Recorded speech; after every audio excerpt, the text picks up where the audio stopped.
vamos a tratar de exponer lo que Dios nos quiere decir. Bueno, en primer lugar, inspiración. La palabra inspiración dice que toda la Escritura es inspirada por Dios, útil para enseñar, para redarguir, para instruir en justicia, a fin de que el hombre de Dios sea preparado para toda buena obra. Eso está en 2 Timoteo, en el capítulo 3, versículos 16 y 17. Vamos a tomar solamente el versículo 16. Y ahí, cuando vemos el versículo 16, la palabra que resalta es inspiración.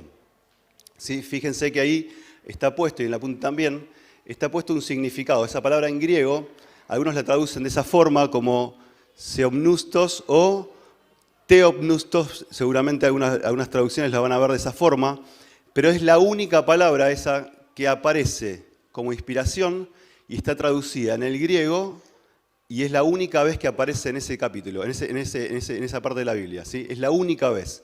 No hay otra palabra igual que aparezca en la Biblia de esa forma, inspirada. Y como dice ahí, más o menos quise poner, es decir, la literalidad de esa palabra es poder soplar o poder expirar. ¿Sí? Cuando nosotros estamos respirando, lo que hacemos es inspirar y expirar. ¿Sí?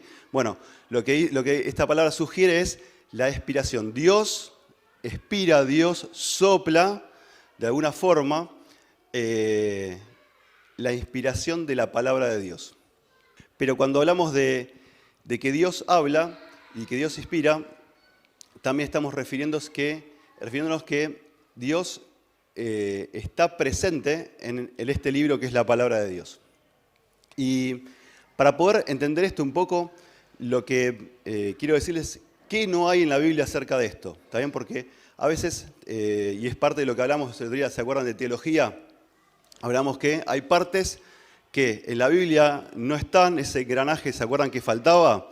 Hay partes que en la Biblia no están explicadas explícitamente y algunos intérpretes lo que hacen es decir, bueno, suponen que o dicen que, pero eso no está en la Biblia. Entonces, a veces no tenemos que tomar como doctrina cosas que no están en la Biblia, tal cual expresadas como la dice una persona. Entonces, en la Biblia no hay ninguna explicación de cómo Dios, más allá de ciertos pasajes que dicen que Dios habló, Dios dijo, Dios le habló, no hay ninguna metodología que Dios haya mostrado de cómo Él transmitió a través de expirar o dar aliento a los hombres para que puedan escribir la Biblia. Hay muchas formas muchas personas que suponen ciertas formas que Dios les habló, Dios les dictó, Dios se metió en su cabeza y a través de una revelación hicieron y escribieron. Y ¿saben qué? En la Biblia explícitamente, lo quiero decir así, explícitamente no hay ningún pasaje que hable de esa forma. Ahora sí, teniendo en cuenta esto, la Biblia habla que, hay personas que estudiaron y que, es decir, le dieron un orden a esto, solamente un orden, ¿sí? No significa esto que esté en la Biblia tal cual así, pero sí que le dieron un orden. Entonces vamos a tratar de abordar este tema de esta forma, en ese orden. En primer lugar, habla de que la Escritura, vamos a avanzar, que la Escritura que tiene elementos, ¿sí? La doctrina tiene elementos de inspiración. Los elementos son esos tres que aparecen ahí. Las escrituras son de origen divino, toda la escritura es inspirada por Dios y cada palabra en los manuscritos originales es inspirada por Dios. Estas tres especies de fundamentos o de elementos que fundamentan esto que vamos a ver esta mañana, nos hablan de que Dios o cómo Dios transmitió ese mensaje, ¿sí? No la forma, no el método, sino cómo Dios transmitió ese mensaje. Y en el primero vamos a ver que las escrituras son de origen divino. Y aquí, para poder corroborar esto, tenemos que ir a las escrituras, ¿sí? Por supuesto que hay en forma secular cosas que podemos encontrar, pero vamos a ir primeramente a las escrituras, ¿sí? Y de los autores o de los escritores de la Biblia podemos poner en primer lugar a Jesús. No porque Él haya escrito de puño y letra, sino porque muchos de los dichos, y especialmente en el Nuevo Testamento explícitamente, habla Jesús. Entonces, ahí podemos ver, y si quieren lo pueden seguir en el apunte ahí, por lo menos dos formas de que Jesús se dio veracidad, Dios dio autoridad de que la Biblia es inspiración divina. Y lo hizo refiriéndose a el Antiguo Testamento y al Nuevo Testamento. ¿Está bien? Esto es importante tenerlo en cuenta porque Jesús se refirió al Antiguo Testamento, algo que ya estaba escrito, y se refirió al Nuevo Testamento, algo que todavía no estaba escrito. ¿Sí?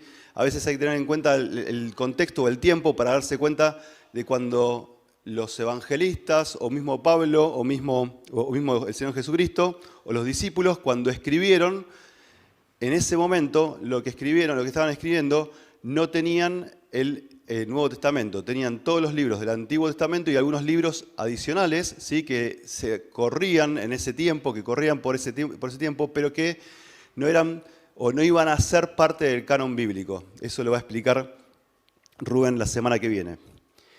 Ahora cuando vemos esto, y yo quiero que nos centremos en dos ejemplos ahí que por lo menos están en el apunte, la posición de Jesús acerca de las Escrituras, y que hay varios pasajes. En Mateo 15, en versículo 4, y me gustaría que si alguien lo tiene, lo pueda leer, Mateo 15, versículo 4, Jesucristo habla acerca de los mandamientos. ¿Sí? Habla de los mandamientos. ¿Quién lo puede leer? Mateo 15, 4.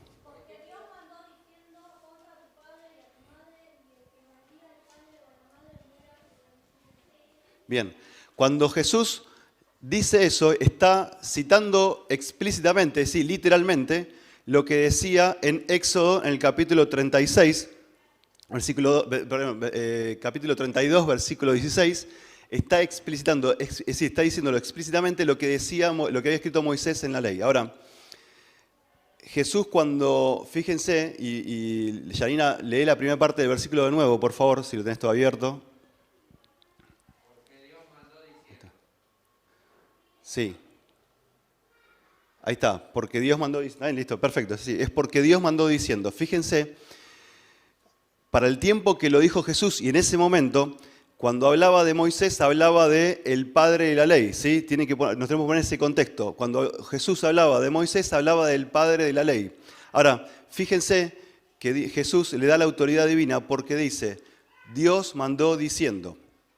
No citó a Moisés que había escrito de puño y letra la ley, sino que citó que Dios, inspiración divina, mandó diciendo. Y cuando leemos, por supuesto, en Éxodo 32, Moisés escribe, es decir, lo que Dios le dijo. ¿Sí? Entonces, Jesús mismo da autoridad a las Escrituras y en muchos pasajes más, solamente pusimos una referencia del Antiguo Testamento cuando Jesús le da la autoridad, de que hay muchos pasajes que muestran que Jesús da la autoridad al Antiguo Testamento. Así como Jesús da esa explicación, también Jesús habla del Nuevo Testamento sin haber estado escrito, como dijimos antes, y cuando dice esto, muestra que también, como en Juan 14, 26, que habla de las palabras de este libro y habla de las palabras escritas que se dejan asentadas para que las personas puedan conocer la salvación de Dios. ¿Quién puede leer Juan 14, 26?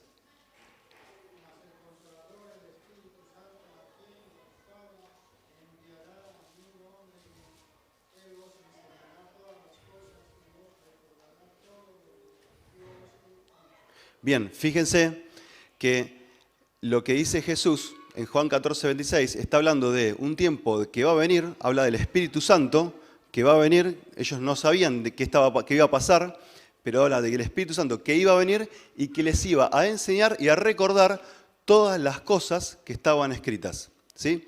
Entonces, esto nos habla de que también Jesús reconoce que también la obra del Espíritu Santo que iba a suceder, iba a traer a las personas la palabra de Dios. Ahora, cuando hablamos de todo esto, hablamos de que el canon bíblico, y ahí sí vamos a introducir una idea, un concepto, el canon bíblico, o la Biblia que nosotros conocemos, está inspirada por Dios, ¿sí? Esta es la primera gran idea, ¿sí? Después podemos ver la posición de los autores del Antiguo Testamento. También en el segundo punto, el Señor dijo, y el Señor me respondió, las veces que aparece en los profetas o las veces que aparece el mismo Moisés que habla y dice, y nombra, o mismo algunos de los jueces, o mismo algunos de los historiadores de los libros históricos, vemos que Dios dice, Dios habla, Dios muestra, Dios revela a ellos para que ellos den ese mensaje. Entonces, los mismos autores del Antiguo Testamento dan fe, dan certeza de que la Biblia es inspirada por Dios.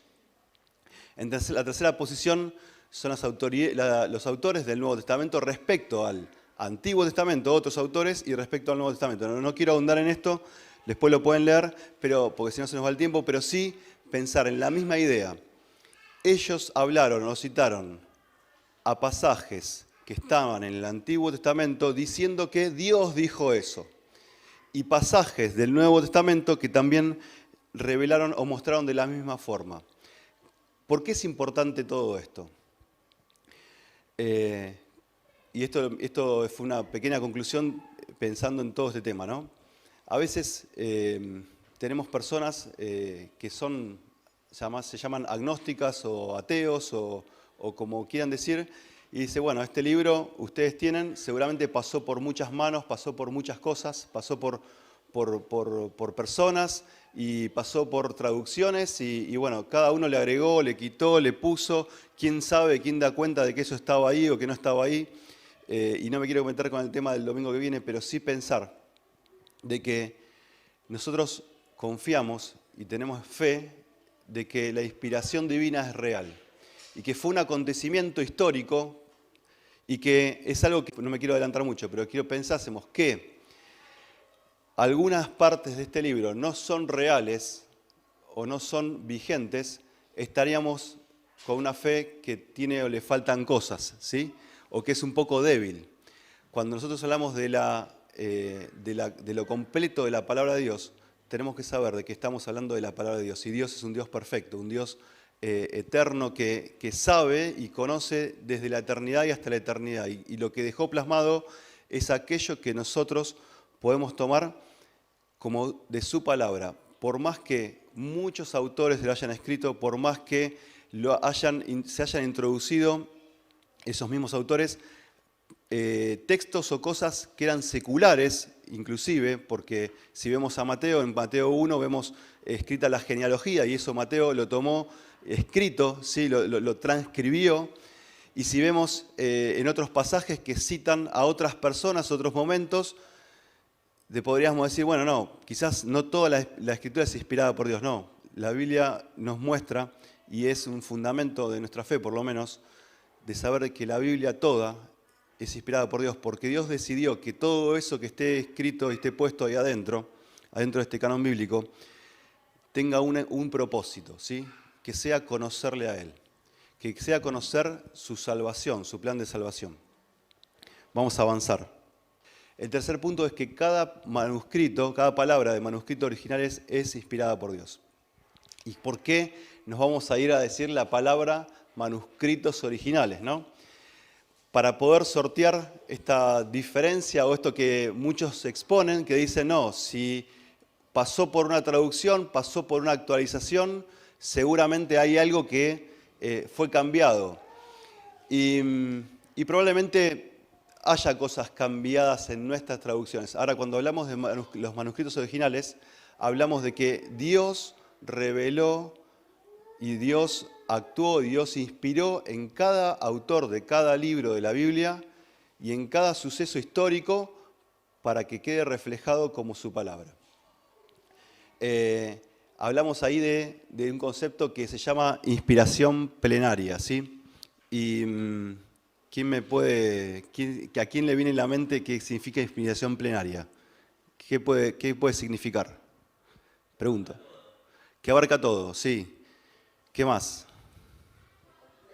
Que es completo, muy bien, ¿sí?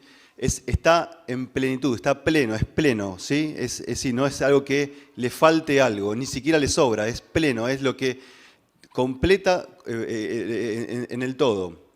Ahora, cuando hablamos de esta inspiración plenaria, hablamos de que toda, y volvemos al capítulo 3:16 de segunda de Timoteo, toda la Escritura es inspirada por Dios.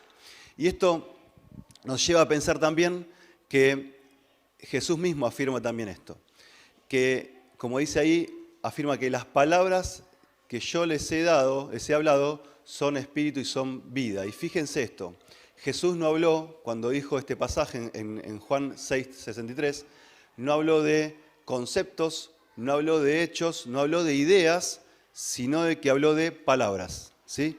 Por supuesto que las palabras hacen a las ideas y a los conceptos, pero habló de palabras, habló de la mínima expresión de una frase para transmitir algo. Y esto nos habla a nosotros de que en su plenitud la Biblia es completa y es para nosotros es palabra de Dios inspirada, pero en todas sus palabras e ideas y conceptos, desde ahí, desde todas sus palabras, ideas y conceptos. Es que para poder entender estas cosas necesitamos también un poco saber qué es lo que critican o piensan quienes se oponen a esta idea, ¿sí? Porque a veces para poder defenderla tenemos que saber, tenemos que conocer. Y hay por lo menos 3 corrientes que son contrarias a la inspiración divina o plenaria.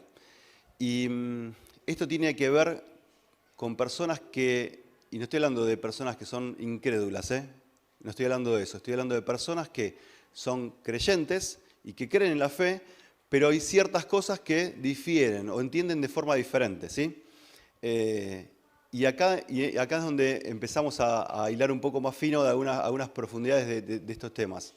Porque a veces es mejor entenderlo, no por lo que sabemos, sino por lo que no sabemos. Y aquí hay tres corrientes que hablan de esto. Son varias personas que decidieron o mostraron que entendían que la Biblia es inspirada, pero quizás no en su totalidad, quizás parcialmente, quizás inspirada en ideas, pero no en sus palabras, como dijimos recién, y ahí es donde empiezan a moverse. La primera corriente dice que los que descartan la acción del Espíritu Santo. Entonces, acá dicen que hay personas que, y ahí lo pueden encontrar en el apunte, que quizás tuvieron una gran idea, una buena idea, algo que casi fortuito, algo que por la misma naturaleza entendieron de que escribir esto era bueno y que podía ser palabra de Dios, ¿sí? Esta fue la forma. Entonces, hay personas que dicen, mirá, lo que está escrito en este libro, en la Biblia, no es palabra inspirada por Dios, sino que es buenas ideas, buenos pensamientos, personas que literalmente podían escribir cosas muy buenas y que transmitieron estos pensamientos y que ustedes los usan, o los usamos, porque ellos también se involucran, los usamos como parte de nuestra fe. Por supuesto que entendemos que esto es contrario a lo que enseña mismo la Biblia y volvemos a la literalidad de los textos, ¿no? Cuando hablamos de 2 Timoteo, el capítulo 3:16, vemos que habla de que la Escritura es toda inspirada por Dios. En segundo lugar, vemos que los que niegan la universalidad de la inspiración, y acá habla de que, y fíjense en el apunte, algunos piensan en que algunos son más inspirados que otros, o que algunos pasajes son más inspirados que otros, ¿sí? O que tienen mayor referencias a que Dios habló de forma diferente a unos que a otros. Y vuelvo, y no me quiero meter con esto que es el método, porque no lo conocemos, porque la Biblia no lo dice, pero sí sabemos de que Dios inspiró a cada autor para que pueda dejar plasmado su palabra. Entonces hay personas que dicen, no, porque tal pasaje, y hablan, no sé, de acontecimientos históricos, de datos, de fechas, no están correctos. Y no me quiero meter con la inerrancia, que después lo vamos a ver, pero sí ellos dicen, no lo tomemos como parte de nuestro fundamento de fe, sino que tomemos aquellas partes en las que solo Dios habla, ¿sí? Entonces, quizás utilizan, cuando Dios dijo tal cosa, todo eso es inspirado por Dios. Si Dios no dice tal cosa y se cuenta parte de una historia, no es inspirado por Dios. Entonces estas personas hablan de esto, o hablan también de que quizás hay algunos que tuvieron mayor inspiración y que estaban, entre comillas, por sobre otros que tuvieron menor inspiración, o que dejaron plasmadas ideas y parcialmente la inspiración de Dios. Y volvemos al concepto anterior.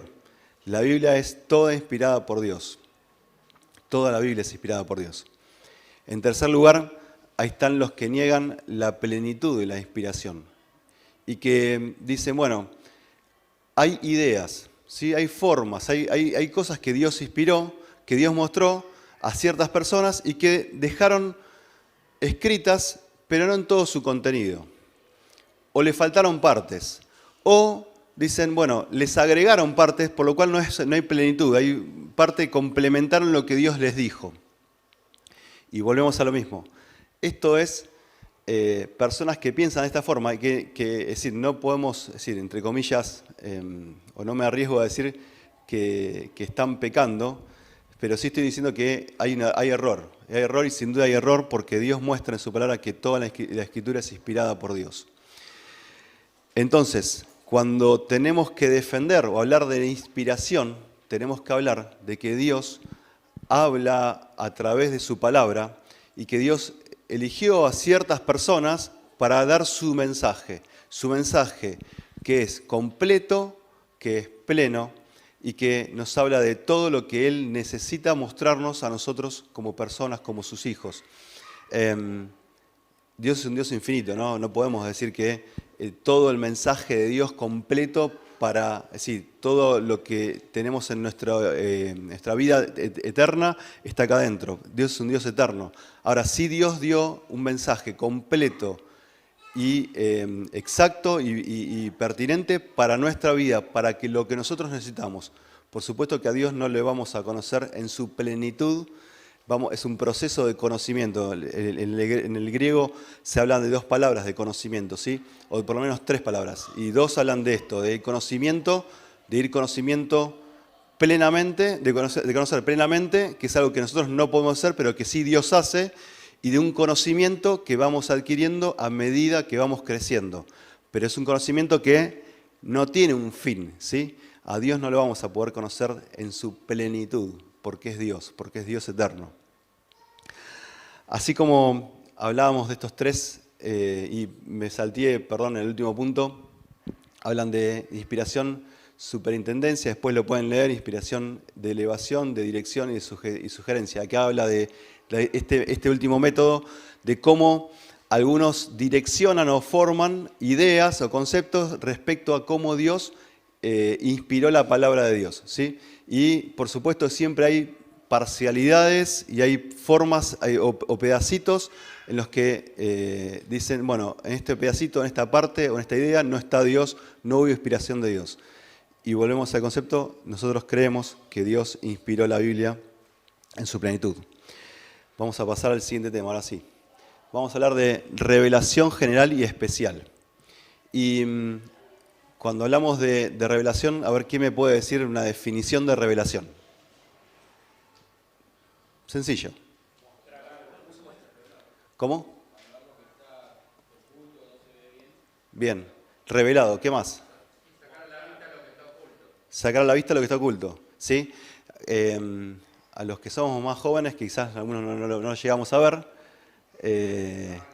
había una máquina de fotos, yo no la conocí, había una máquina de fotos que sacaban, sí, por suerte la conocí, sacaban algo que estaba adentro, se llamaba rollo, y que se tenía que abrir en un lugar oscuro para poder sacar esas imágenes, extraer esas imágenes, plasmarlas en un recipiente con un líquido especial, y que eso daba la imagen, ponían un papel y tomaban la imagen. Y ahí era velado, ¿sí? Cuando hablamos de revelaciones que Dios muestra, Dios habla, Dios da a conocer aquello que quiere que nosotros conozcamos, ¿sí?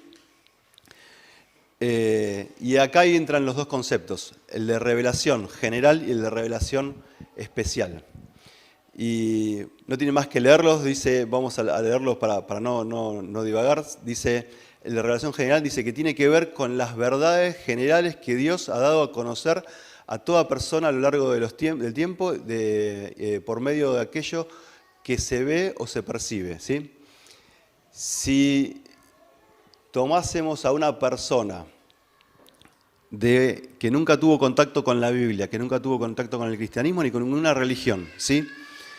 Y le preguntásemos quién hizo el cielo, o si alguien hizo el cielo o algo, y seguramente va a reconocer en el cielo, en la majestuosidad, en las estrellas, en la creación, como dice el Salmo 8, va a reconocer que hay alguien superior, ¿sí? Esta es la idea, que hay alguien superior, que hay alguien que hizo o formó o dirige o maneja todas las cosas.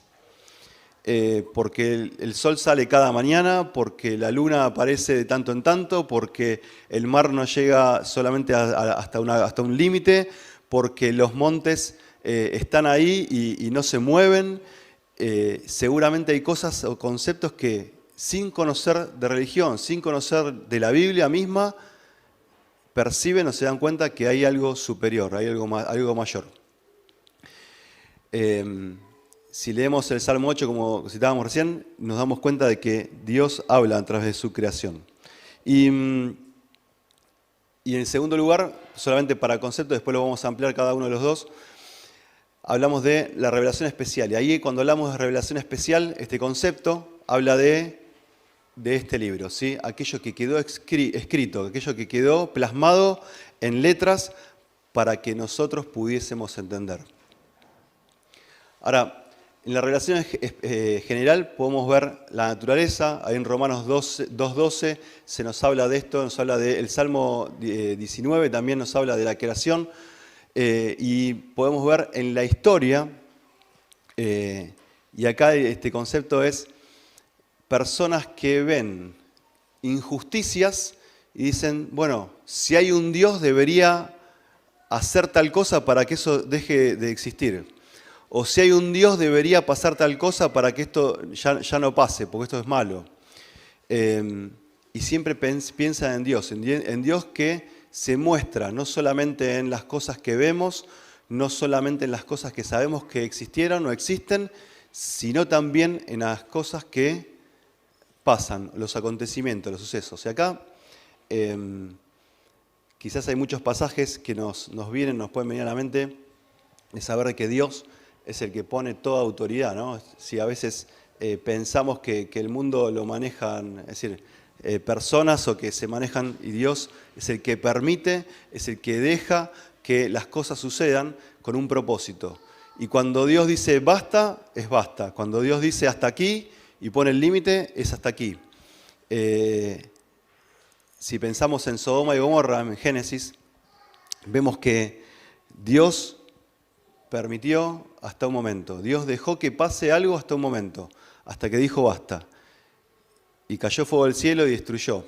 Y esto habla de que hay personas que dicen, bueno, qué bueno, si hay un Dios, es justo que haya pasado tal cosa. Qué bueno que haya pasado, porque sí, estaba muy mal eso. Bueno, las personas o muchas personas reconocen a Dios de esta forma. Ahora, el concepto de revelación general tiene un límite, ¿sí? Porque nos lleva a pensar, o le lleva a pensar a las personas en el mundo entero, a decir, bueno, hay un Dios, sí, hay un Dios creador, hay un Dios que hace las cosas, hay un Dios que permite o no permite, hay un Dios que pone límites, pero hasta ahí llega.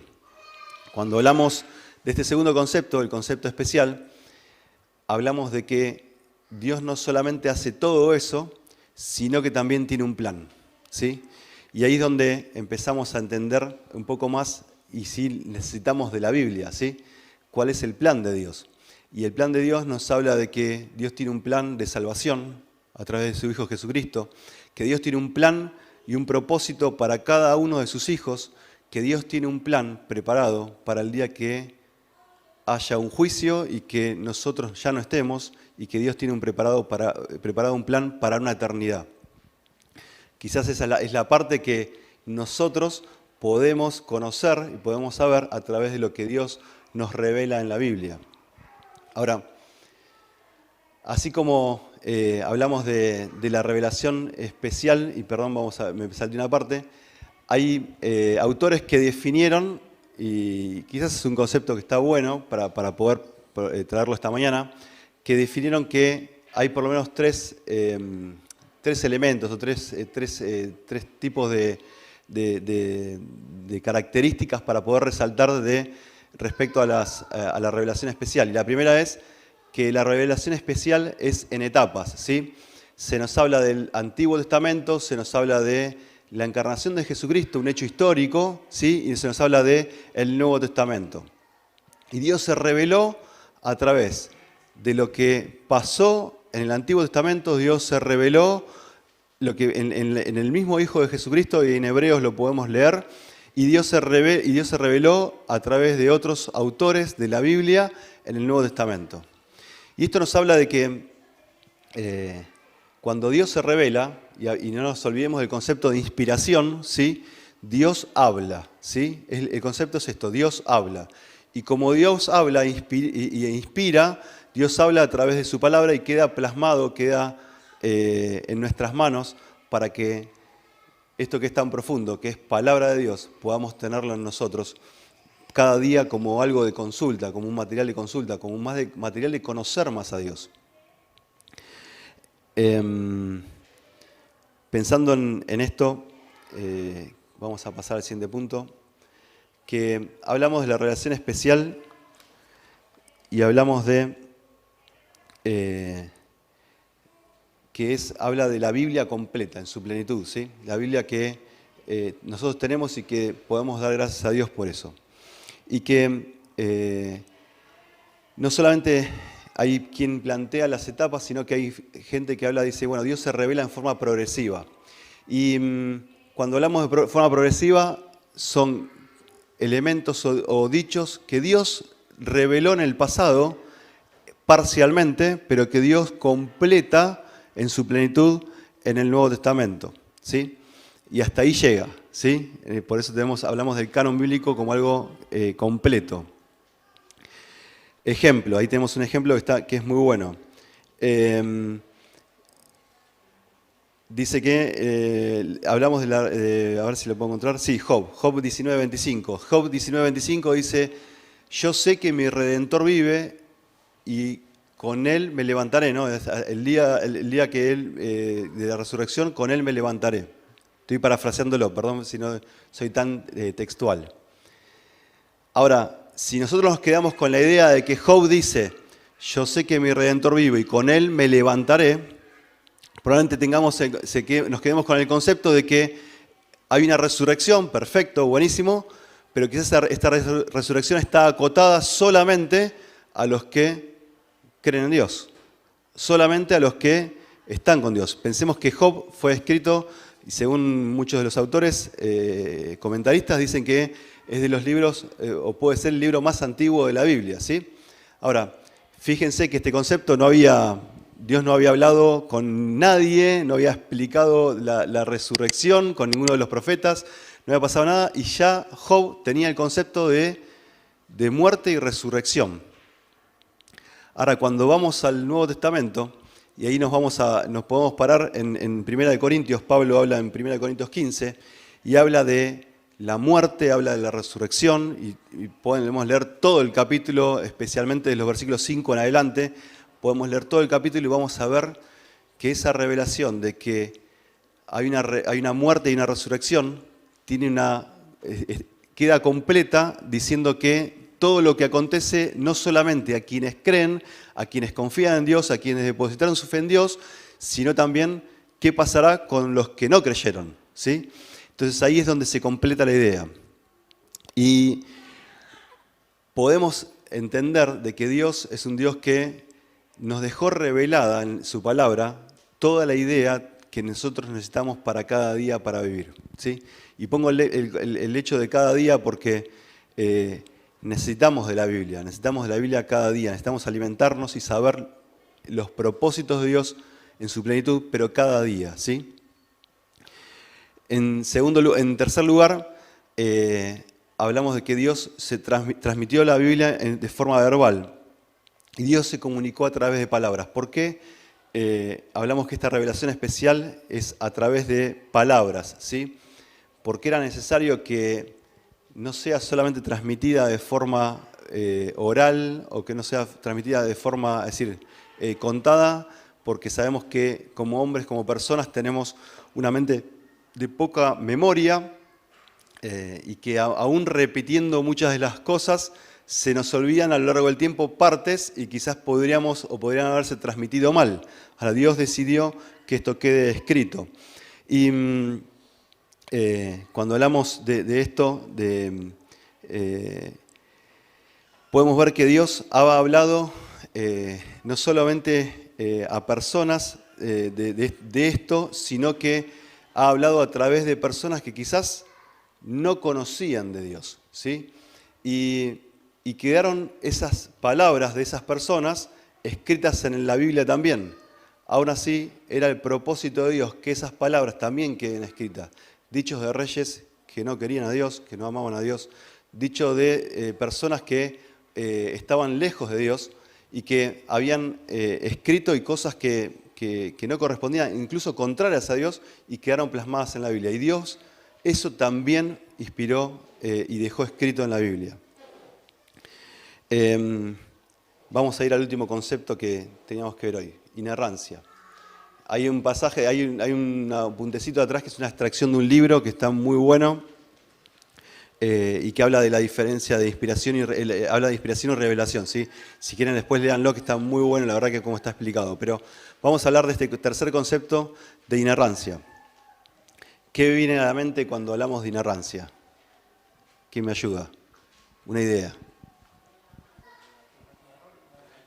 Que no tiene errores. Esa es la definición básica, que no tiene errores, ¿sí? Cuando hablamos de todos tiene errores, por supuesto estamos hablando de algo muy categórico, ¿no? Es decir, algo que no tiene errores es una definición categórica sobre algo. Si yo digo que la Biblia es inerrante, lo que estoy diciendo es que categóricamente no tiene errores, ¿sí? Lo que está escrito acá no hay errores. Ahora sí, hay personas que han dedicado tiempo a investigar o a querer contradecir ciertos pasajes de la Biblia, inclusive contraponiendo Antiguo y Nuevo Testamento para poder decir esto es un error. Bueno, creemos en que la Biblia es inerrante. Quisiera que podamos ahí, vamos a ver si puedo leerlo, Marcos 12, 19. Dice, y ¿quién lo puede leer? Mejor me van a ayudar. Marcos 12, 19. Maestro, Moisés nos escribió que si el hermano de alguno muriere y dejare esposa, no dejare hijos, que su hermano se case con ella, levante descendencia a su hermano. Bien, del 24 y 24, por favor. Entonces respondió, Sí, entonces responde. respondiendo Jesús les dijo, no erréis por él, porque ignoráis la escritura del poder de Dios. 27. Dios no es Dios de muertos, sino Dios de vivos. Así que vosotros mucho erráis. Bien, acordémonos, y gracias Mati, acordémonos del acontecimiento. Vienen unos saduceos y unos escribas y le quieren hablar a Jesús y le dicen, los saduceos no creían en la resurrección, tengamos este concepto, y le dicen, maestro, y querían tentarle, por supuesto, maestro, una mujer estaba casada y su marido murió, pero tenía un hermano y se casó con él, pero él también murió, y así pasó con 7. Entonces Jesús les dice que ellos estaban interpretando mal la ley, ¿no? Porque los lleva a pensar en lo que Moisés había escrito en la ley y qué es lo que pasaba, ¿sí? Qué es lo que iba a pasar en la resurrección. Ellos utilizaban el concepto de Moisés en no repudiar a la mujer y estar unido y utilizaban ese concepto para pensar que en la resurrección, en la vida eterna, iba a ser igual que estaban viviendo en ese momento. Entonces, ¿qué sucedió? Jesús les tiene que mostrar, ustedes ignoran las Escrituras, ¿sí? Ustedes están errando. Y aquí la idea es esta, es pensar de que muchas veces personas que tienen este concepto de decir, bueno, la Biblia está equivocada, es porque quizás están errando en la interpretación de la Biblia, ¿sí? Que están buscando excusas o cosas para decir, bueno, la Biblia está equivocada por tal y tal cosa, porque dice tal cosa, porque dice tal otra, o porque tal pasaje dice una cosa y este es contrario, y quizás lo que están buscando es excusas y no están buscando la verdad. Estos saduceos estaban buscando tentar a Jesús, ese era su cometido, ese era su objetivo. Y Jesús les dice, por tener ese preconcepto, esa idea, están haciendo equivocar, o están errando al interpretar las Escrituras. Y aquí es donde tenemos que nosotros empezar a autoexaminarnos, ¿no? Y saber de que si estamos o no haciendo esto en algunas cosas, o si alguien lo está haciendo y poder explicar, mira, la Biblia es inerrante. La Biblia no tiene errores. Y si hay algo que no entendemos o algo que está mal, bueno, quizás tendríamos que conocerlo. Hay un escritor que relató un hecho histórico que sucedió acerca de un pueblo que estaba, que el mismo pueblo de Israel, a la entrada de la tierra prometida, había destruido. Y que hablaba de ese pueblo como un imperio también. Y no había rastros históricos o arqueológicos que puedan demostrar que ese pueblo había existido. Entonces, ¿qué pasó? Por mucho tiempo esto fue una incógnita y muchos decían, los que hablaban de inerrancia no podían explicar qué había pasado con este imperio, hablamos de imperio. Y los que hablaban de que la Biblia tenía errores, por supuesto que tenían, entre comillas, la autoridad para poder decir, ves, no me lo podés demostrar. Ahora, en 1920 se encontraron rastros de un lugar donde había algunos, ahí en Palestina se encontraron rastros de un lugar donde había algunos elementos, como enseres de una casa. Y cuando empezaron a excavar, encontraron más. Y cuando empezaron a excavar, dijeron, bueno, acá está, bueno, está bien, sí, puede ser, había esto, y de hecho había escritos del nombre de ese antiguo, de ese pueblo, y decía, bueno, sí, puede ser, pero era un pueblito. Ahora, arqueólogos siguieron excavando y encontraron a unos 10, 12 kilómetros de ese lugar, encontraron un lugar que había, es decir, ya no encontraron una casita, ya no encontraron 2 o 3 casitas, ya encontraron elementos que mostraban que había habido un gran pueblo. Y que cuando empezaron a investigar y según los elementos que tuvieron, pudieron demostrar que eso provenía de ese pueblo que decían que no existía. ¿Qué quiero decir con esto? Y perdón por trabarme tanto en el ejemplo. La idea es mostrar de que a veces no todo lo que pensaban las personas, o que piensan las personas, o que podemos pensar acerca de la Biblia que falta, en realidad falta, ¿sí? Porque quizás Dios, con el tiempo, y transcurriendo el tiempo, lo demuestra, ¿sí? La inerrancia de la Biblia habla de que la Biblia es completa, como dijimos antes, la Biblia es plena y nos muestra todas las ideas. Y solamente quiero terminar, que ya se nos avanzó la hora, con 3, a ver si puedo pasar por acá, perdón porque no pasé, con 3 conceptos de esta inerrancia. Y vuelvo, a veces es mejor explicarlo desde lo negativo que desde lo que conocemos, ¿sí? Y estos 3 conceptos hablan de la inerrancia total, la infalibilidad parcial o infalibilidad total o irénica. Y acá quisiera que pensemos en esto. Y solamente los voy a decir por arriba, ¿sí? Porque la verdad es que el tiempo avanzó demasiado, perdón por eso. Habla de que la inerrancia total habla de que Dios muestra de que o afirma que no hay errores reales en los manuscritos. Y ahí 2 Timoteo nos muestra eso.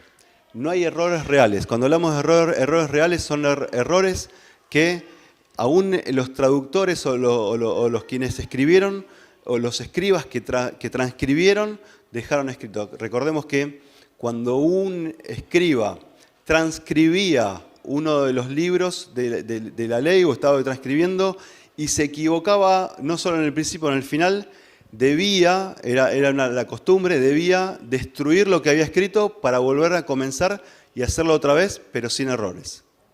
Entonces, cuando hablamos de esto, hablamos de que Dios dejó plasmado en su plenitud y afirma que no hay errores en los manuscritos originales, pero tampoco hay errores en la escritura, ¿sí? En segundo lugar, y aquí sí hay varias personas con nombre y apellido que sacaron teorías acerca de que la Biblia, bueno, era completa, era bien, pero quizás no estaba tan completa. Y volvemos al principio cuando hablamos de inspiración, ¿no? Y hablamos de la infalibilidad parcial. Y entonces dice que la Biblia es inspiración de Dios y comprende la fe y la doctrina, pero no así los datos históricos y cronológicos. Y fíjense que todos los que hablan de todo esto siempre van a buscar los datos precisos para poder decir esto no fue así porque en tal escrito, porque no coincide tal cosa con tal cosa. Y nos habla de que tratan de buscar o agarrarse de algo para poder mostrar de que la Biblia no es inerrante. Entonces, cuando estas personas hablaban de esto y hablaban de esto, pensaban en que, bueno, Dios habló a las personas, Dios mostró, pero también pensamos que si alguno se equivocó, alguno pudo haber transcripto algo con su palabra para dar un término que Dios le había dicho y bueno, capaz que ahí se equivocaron. Bueno, Dios nos habla de que toda la Escritura es inspirada por Dios y es el centro de nuestro tema hoy, pensar de esa forma. Y por último es la infalibilidad total, y esto habla de que hay personas que para no chocar, y esto fue un tema hasta político, para no chocar y poder tener altercados con personas que hablaban de inerrancia y no discutir, decidieron ponerle la palabra infalibilidad. Y cuando hablamos de esto, lo que nos estamos dando cuenta es que personas que buscaron métodos para poder decir la Biblia no es inerrante, la Biblia tiene errores. Y hablan de errores, vuelvo, de fechas, datos, de cronologías, de formas de escribir, pero la Biblia es completa. Y si quieren ahí después pueden leer lo que termina ahí en el apunte para no extendernos, pues están ya los chicos atrás. Y solamente quiero dejar este comentario. Dios se dio a conocer por medio de su palabra, la cual reveló por medio de hombres a través del Espíritu Santo de forma inerrante. Y esto lo extraje de un libro, este comentario, porque me pareció muy oportuno pensar en esto y que nos vayamos con esta idea. Dios se reveló en forma completa, plena, Dios se reveló en su plenitud para nosotros, para tener de su palabra y conocerle a Él, ¿sí? Para saber quién es Él, para saber quién es aquel que redimió nuestras vidas y que es en su plenitud Dios.